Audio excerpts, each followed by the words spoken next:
It is a great honor and privilege to say hello to our next guest, a man who, like I said at the top, really needs no introduction. In many people's estimation, the greatest professional wrestler of all time. I would certainly agree with that as well. And the late, great Hulk Hogan, at every chance he could, would say that he is the greatest wrestler of all time.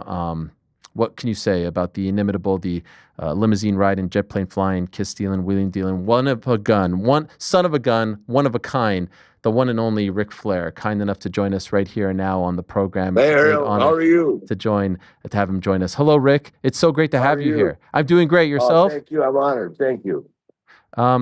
It's great to have you here. It's great to talk to you. And I really appreciate you saying yes to us because I know it's been a tough few days for you and everyone in the wrestling community and the fraternities. So thank you so much for giving us some time. No, thank you for asking me, man. I do anything for you. You're a great guy. Thank you, Rick. So, we all happened to see that video of you on TMZ on Thursday. I think you had just found out about the news, so obviously you were dealing with the emotions. But can I ask, how are you doing a few days later as the reality has sunk in? I'm doing much better, but it's I had just talked to Jimmy Hart the day before, and I didn't actually speak with Hulk, but everything was fine. I knew that he had health issues, but I thought that they were being embellished by that radio disc jockey, Bubba. And so I talked to Jimmy. I talked to Bo, his friend Bo, and he seemed to be fine. But I think that Ariel, I think he just got tired. I mean, 11 back operations, hip replacements, now neck surgery. I mean, how much can your body take? You know, I mean, we've all put ourselves in, in a ridiculous positions in the business. But I mean, here I am. I'm 5 years older than Hulk, and I don't hurt at all. I've had some serious health issues, but I don't have an ache or pain in my body, and it bothers me. And of course, it gives me anxiety that I could be next. So I'm glad anytime I can talk about how great Hulk is and spend time talking about his life, his legacy with you guys. I'm honored. Thank you. Amazing. Can I ask, when was the last time you spoke to him? Well, I called him. I'm not going to mention any names. I called him 3 times and talked to him in the last month because I thought he was getting involved in a situation that is not right for him business wise.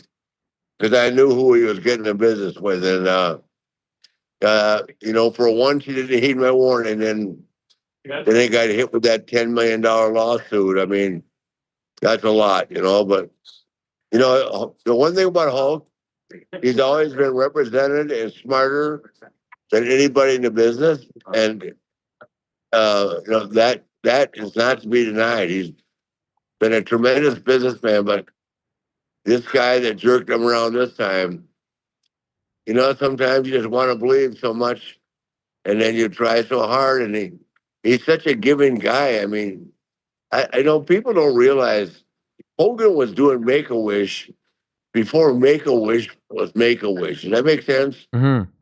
Every night, I was with him for 2 years. Every night, he would take time. I'd say to Jay Strongbow, I'd say, Jay, where's Hulk? He's doing Make-A-Wish. I mean, so we all know what that means now because it's more appreciated because of social media. But he was the modern day. He was first before John Cena, and making sure that every child in the Make-A-Wish community got something special, which he was. When you had those conversations with him about a month or so ago, was he hurting? Beg your pardon? You said when you called him, you spoke to him a couple times over the past month or so. No, not at all. He never mentioned it at all. Oh wow! The guy that brought me awareness to it was Jimmy Hart. Because Jimmy and I have been close forever, and I'm sure he's devastated right now. Yeah.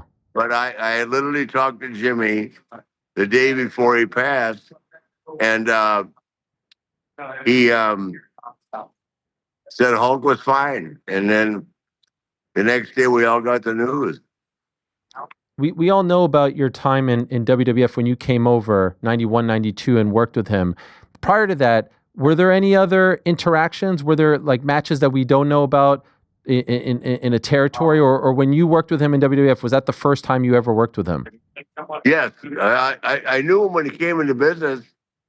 Sterling Golden on his way to Memphis. I saw him on Atlanta TV, and then of course he became Hulk Hogan, bigger than life, and everybody. It was, it was the NWA against the WWE or WWF back then, but WWE. So, but when we would cross paths on the road and always, have fun, have drinks, laugh, and talk about our journeys. And like those guys were out there with the WWE, WWF back then. They were out there on 70, 80-day runs without going home. Very similar to my schedule. Not as much internationally, but being a wrestler back in the 80s was tough. When you were seeing him, sell out the Garden and WrestleMania 1, 2, 3, 4, 5, SNL, Sports Illustrated, everyone who's in the business is saying you're the best wrestler, but maybe he's at the time the most known because of this type of exposure. Absolutely.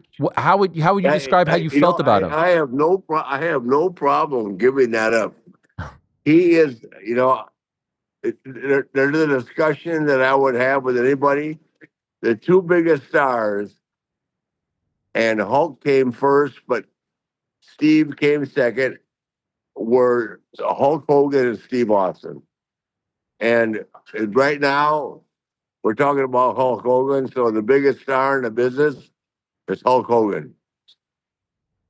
How did you feel about that? Because you're doing your thing and you're competing against him, right? So would you say it's a friendly rivalry? Like early 80s Ric Flair, prime of your life, how are you feeling about all the attention that he's getting?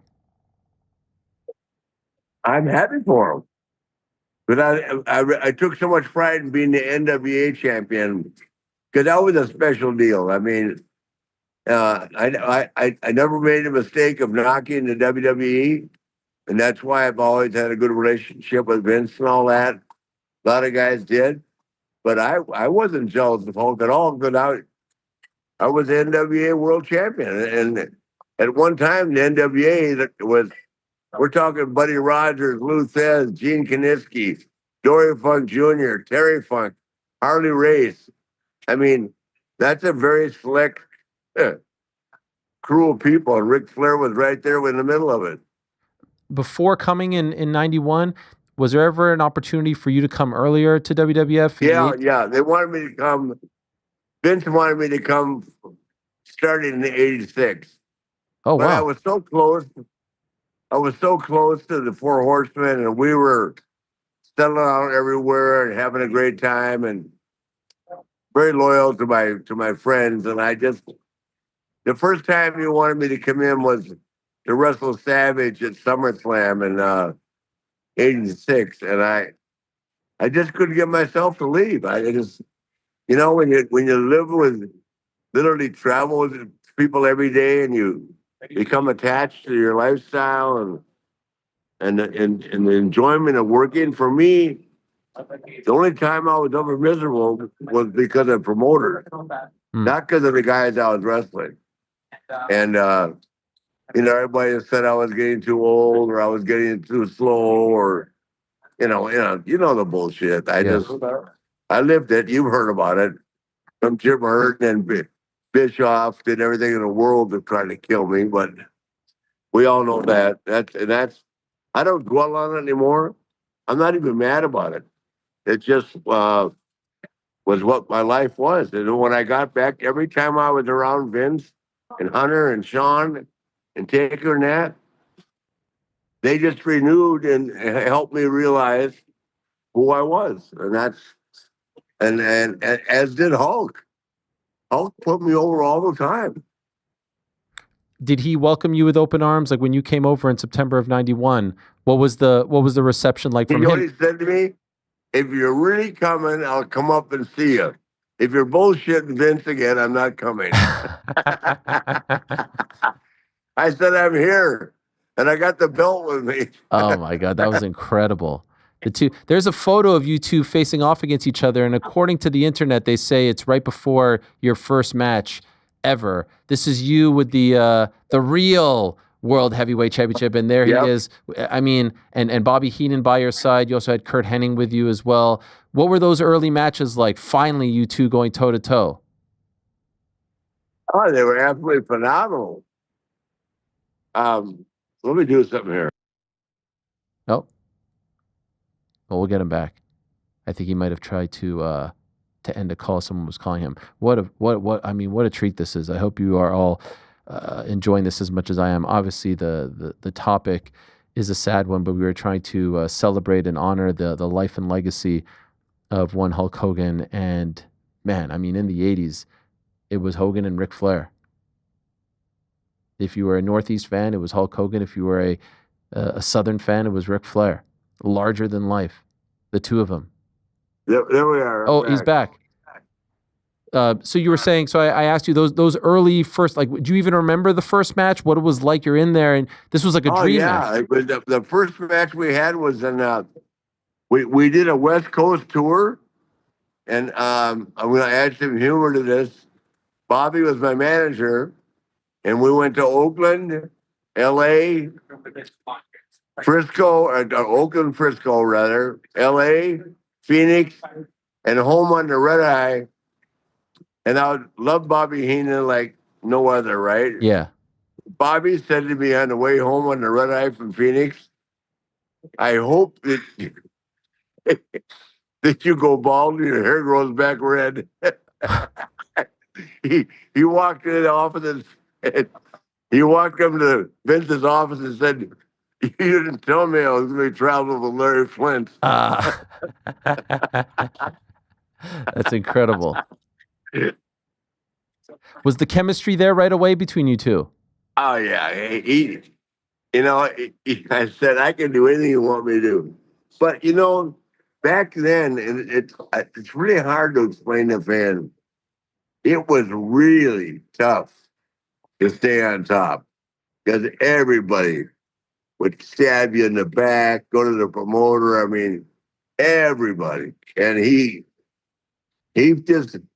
I'm proud of him. He fought for what he wanted. I mean, it's like Roddy Piper was my best friend, but Piper would not put Hulk over. They hated each other, but they didn't hate each other personally. Everybody wanted that spot, Why did you not have a problem with that? Huh? How come you didn't have a problem with that? You never had a problem putting anyone over, including him. Why was that never part of your? My problem was with the promoters that weren't paying me. But you know what? If I'm working with Hulk Hogan, I'm in the main event. Yeah. Does that make sense? Yeah. I mean, if I'm working with Hulk Hogan, I'm on the main event, and that's all you can ask for as a wrestler. He's not in control of my paycheck. He's just a great guy that he didn't trust anybody, and I took pride in that. He didn't trust Vader. He didn't trust Rick Rude. He just wanted to work with me when he first came. I'm the one that went and got him. I took Eric down to Disney to see him when he was filming Adventures in what was that show? Thunder in Paradise. Thunder in Paradise, yeah. And then they left me in the car. They went in the trailer, and Hulk came out with a $25 million deal, and I was stuck with my $500,000 deal, but I didn't care. God. I was in the main event. I want to get to that in a moment, but could I ask, one of the things that we all thought back then in 91, 92 was, WrestleMania 8, you guys are going to have a match. Of course, the two icons. Yes. Why did it never happen? I don't know the answer to that. Really? All these years later? Well, I'll tell you what I think. Okay. I don't think that Hulk wanted to leave on a losing note, which I totally understand because who am I after what he's done for the company? And number two, I mean, I don't know. Maybe they thought it wouldn't draw like it should. I have no idea. See, the one thing that I know for sure Mm-hmm.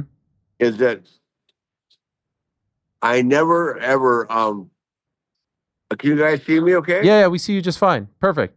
Yeah, I never ever got over in New York because I was on a whole different platform.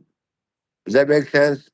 Yes. And by the way, can you turn No, your I mean the TBS didn't hit a lot of spots.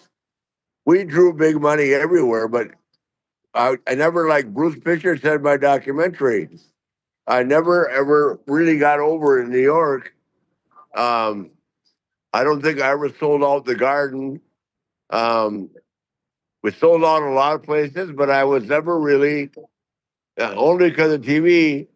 So I don't know. That was the original plan, though, right? What's that? You versus him at WrestleMania 8 was the original plan. You know what Vince did? He said, I'm not going to give you a guarantee. I'll shake your hand to make you more money. I never asked him for anything. I just was so anxious to get away. I didn't know I was going to win the Royal Rumble. I walk in that day and Vince says, "You're winning the run." I said, "What?" I didn't expect that. I just wanted freedom from being belittled by Jim Herd and that. I mean, a company I built WCW, and I'm not ashamed to say that. You did. The NWA. And I just wish, I mean, you know what would have been a huge, huge coup is why didn't Turner just buy the NWA?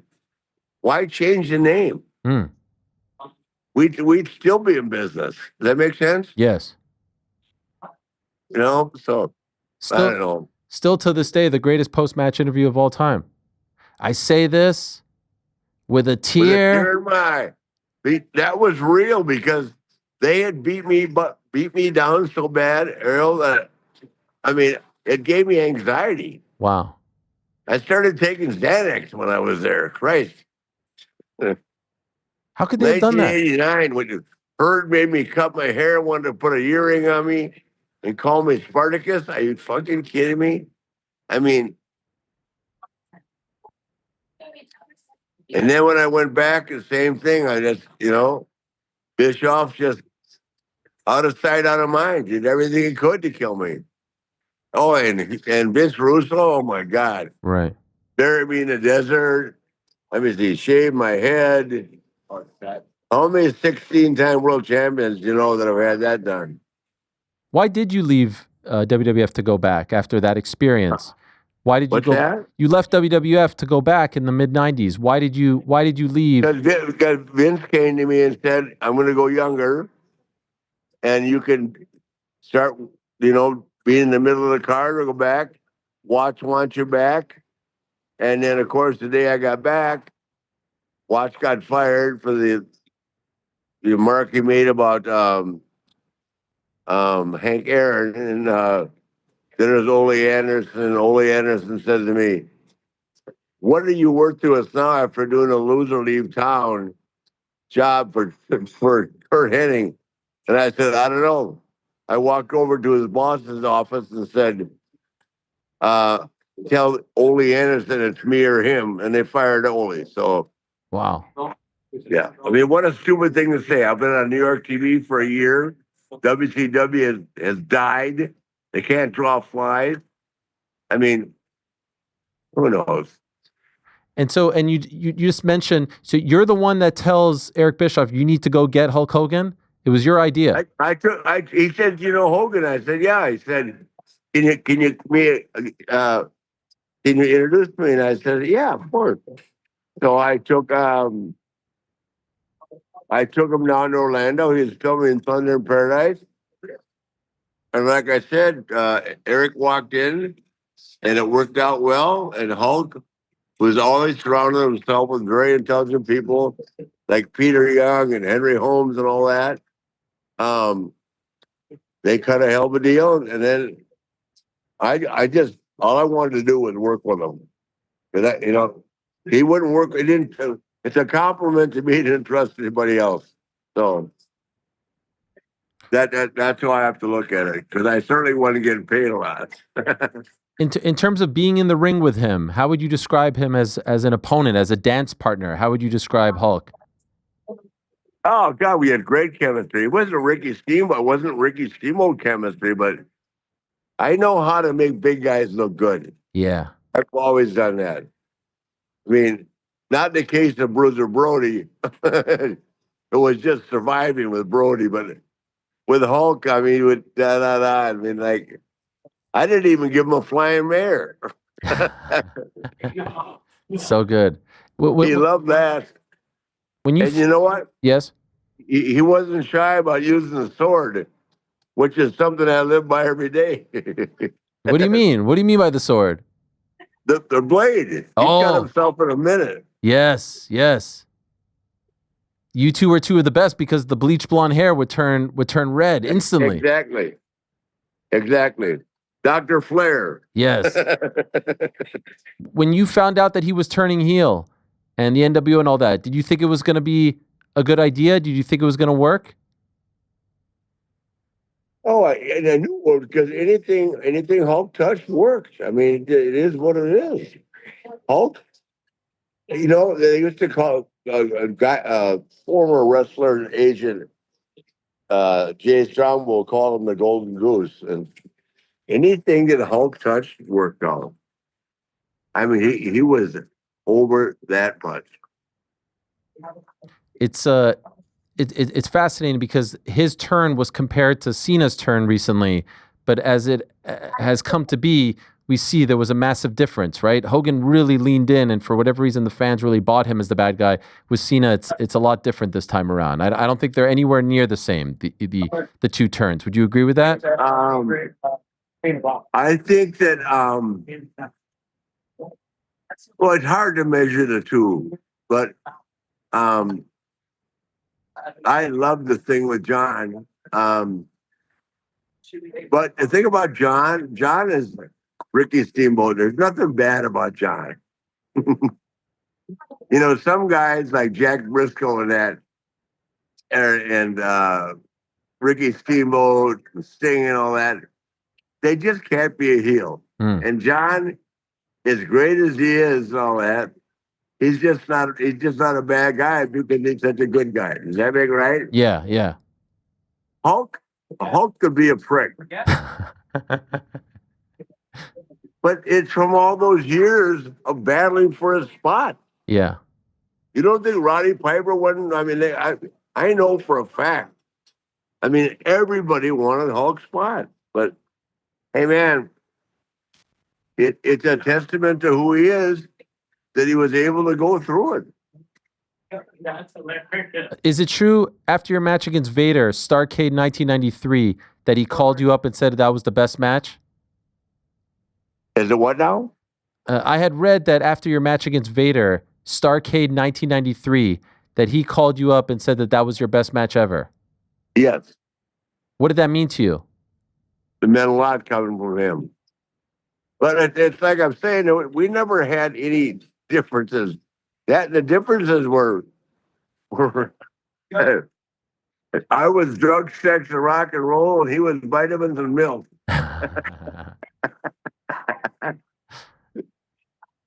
Incredible. But he did. I did hear him say that sometimes, like, you would talk about, you know, being able to go all night, and he would have to put you to bed, that he could go way longer than you. Yeah. Well, you know what? That's fantasy.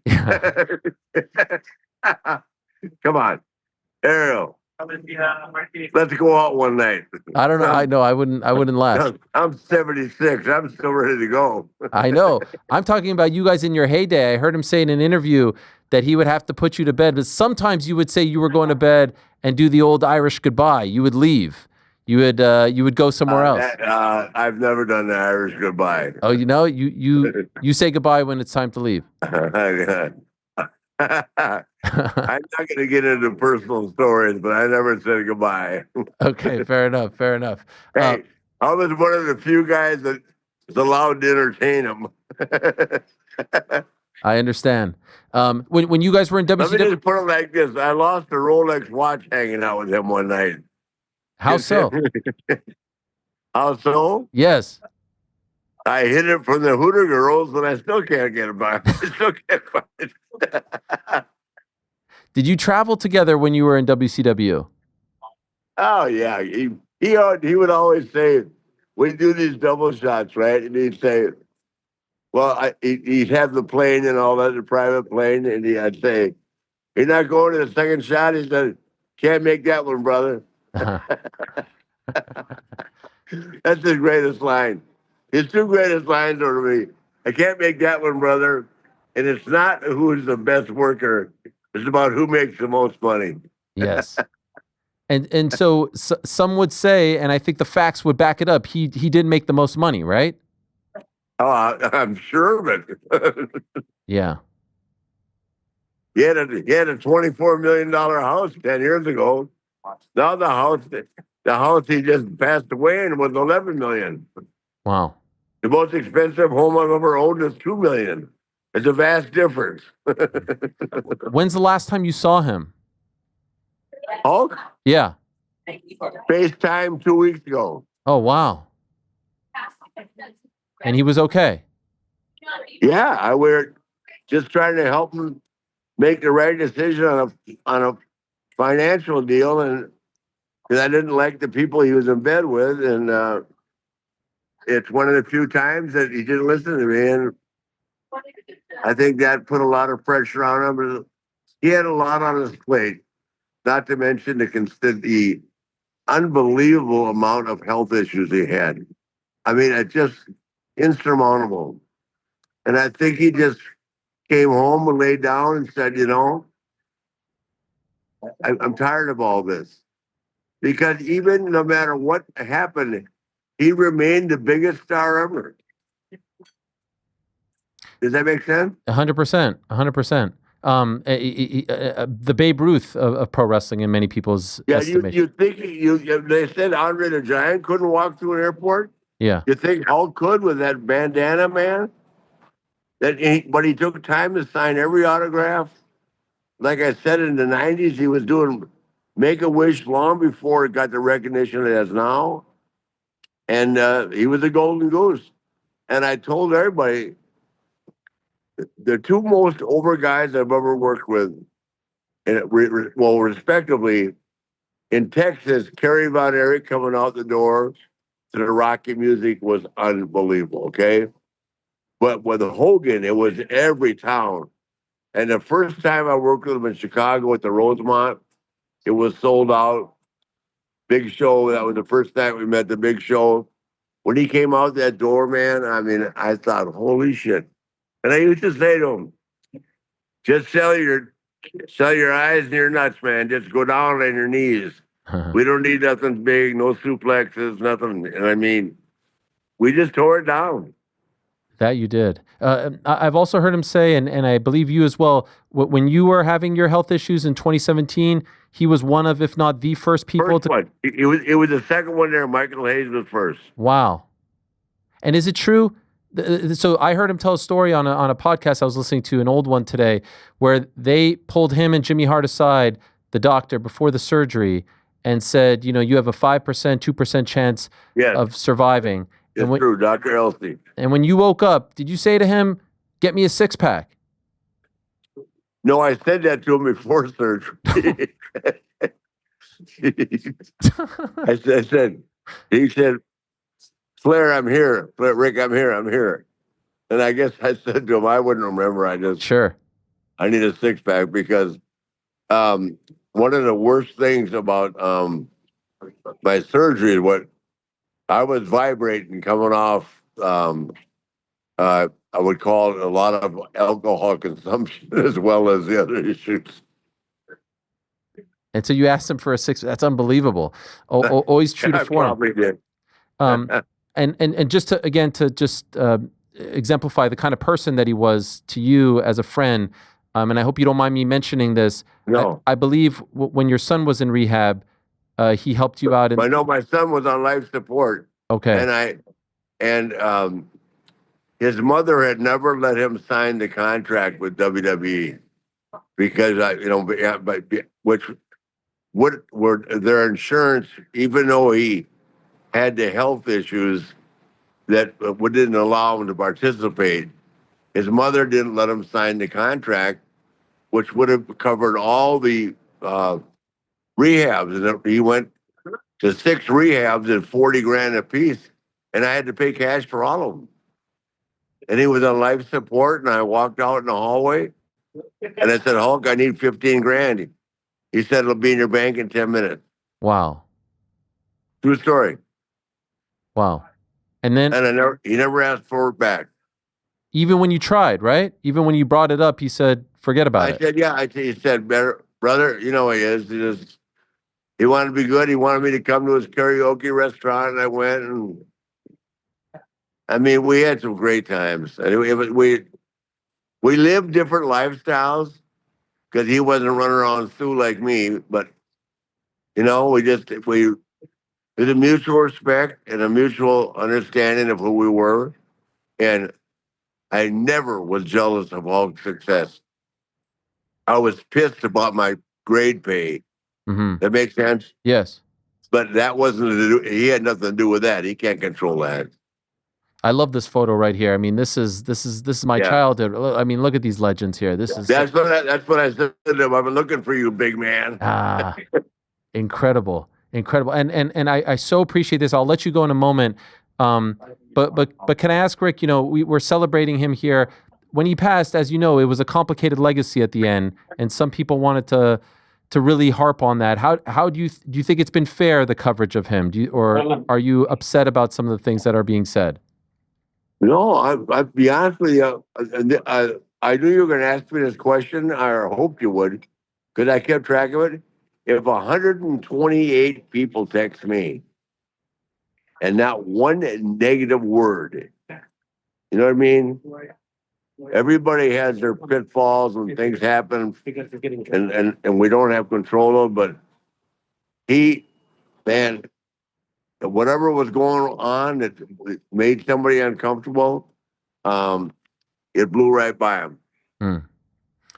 I hate that they have to always mention that, but that's just the way social media works. But trust me, he was anything but that, and he paid the price. Anything bad, excuse me. Right. Can I ask how are you doing, Rick? I saw a tweet recently where you said cancer-free, right? Yeah, see my forehead? Yes. Yes, I'm finally getting there, babe.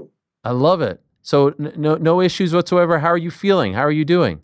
I feel great. I'm gonna plank again for 4 minutes tomorrow. Oh my gosh. You go 4 minutes straight? I did 3 the other day. God. I was drinking. You're still drinking? Of course I am. Oh my God. No break? Ariel. Oh my dear. I love it. What do you got there? Kettle One soda, cranberry and lime. Okay. Is that the one of choice? I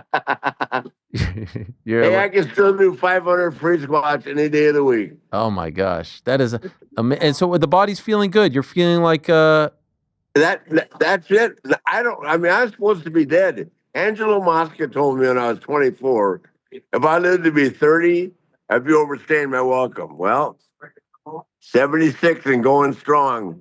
Unbelievable. Are you still watching the product? Are you watching wrestling these days? Oh yeah. Well, I'll always watch my daughter. I don't watch the product as much as I used to, but I stay current with it because I have so much respect for the guys. It's a tough business, and even though it's a total different business from when I lived, it's still a very tough business. And I read where somebody gets injured every day, and it's, the guys, they've raised the level of the bar of moves off the top rope and shit like that. It's not necessary, but I mean, to this day, I'll never forget what my son said to me, the one that passed away. He said, Dad, can you do a moonsault like Shawn Michaels? I said, what are you asking me? It broke my heart. Oh my gosh. He was ribbing you. Beg your pardon? He was ribbing you. No, he wasn't. He was serious. Oh my gosh. And the answer was I couldn't do a moonsault. How do you feel about the stuff that your daughter's been doing lately? Are you My happy? daughter's the greatest wrestler in the history of the business. Love it. I mean, there's who can do a corkscrew moonsault off the top rope at 5'11" and a $155. And the stuff that she's doing right now, are you there? Yeah, I'm here. I'm just listening. Yeah. The stuff that she's doing right now with Alexa Bliss, I think is the best part of the show. Yeah. I didn't like when the personal stuff came out You're talking about with Tiffany. Yeah, you know what? I'm embarrassed for her, and I'm not going to say anymore. I don't want it to affect anything. But I get it. That was the cheapest shit I've ever heard in my life. I wasn't sure if it was a work or a shoot. What's that? I wasn't sure if it was a work or a shoot. Well, whatever it was hurtful. Yeah. And if it was a shoot, that's even worse. Right. Because that's nothing to joke about. Does that make sense? 100%. And can I ask? A couple of weeks ago, we had Bill Goldberg on the show. He had his retirement match. Did you watch that? I did. Did you like it? No, not really. Why not? No, I mean, I always told Bill. I mean, Bill's got enough money. I don't think he needed to do that. No, there's nothing wrong with it.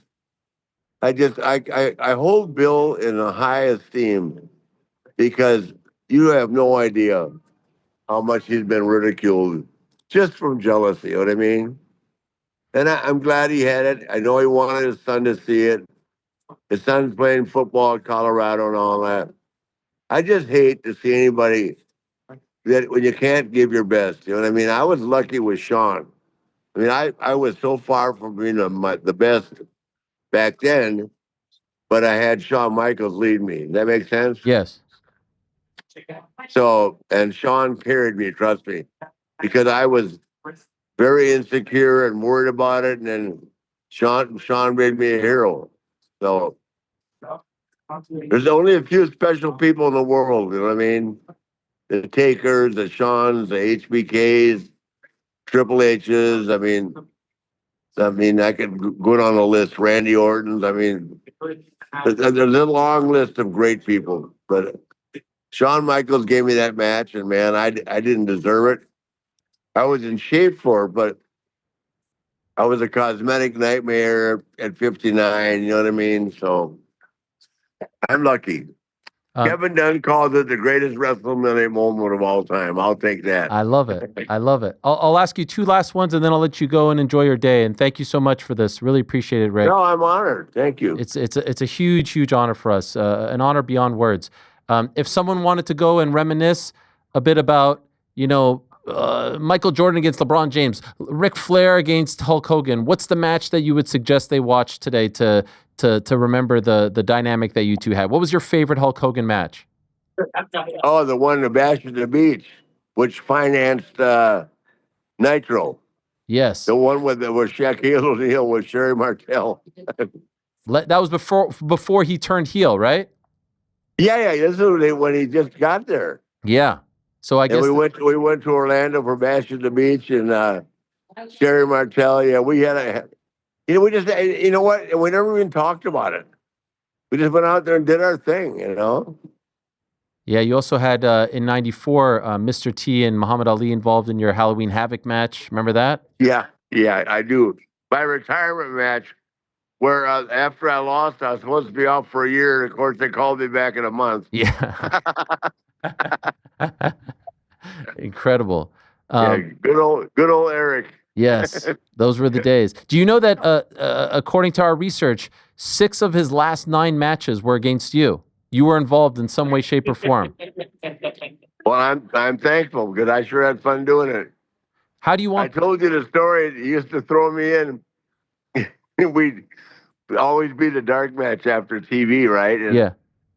he'd say to me, "Hey, brother, listen to me when I say room service. Big boot, leg, we're going to the hotel." Incredible. Yeah, we had somebody. I just said, "Okay, man, if that worked for Vince, it worked for me." How would you like for people to remember your friend Terry Bollea? Well, right now, I don't know how to say it anymore than to say he's the biggest star in the history of the business. And I consider him and Steve Austin to be the two biggest stars that I've ever seen in all parts of this industry.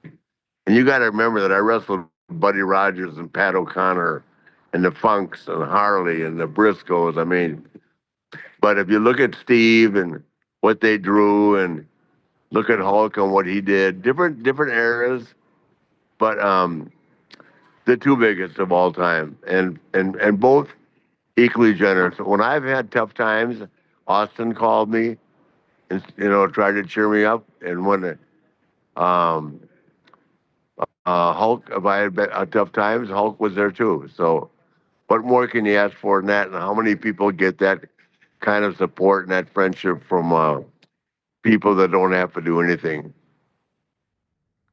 God bless you, Rick. Thank you so much. Really God appreciate bless you. this. Thanks for having me on, man. You're the man. Thank you so much. This means the world. Enjoy your day, and so happy to hear and see that you are doing well, and you've got 30, 40 more in you, all right? So pace yourself out there, okay? Oh, I hope so. I hope so.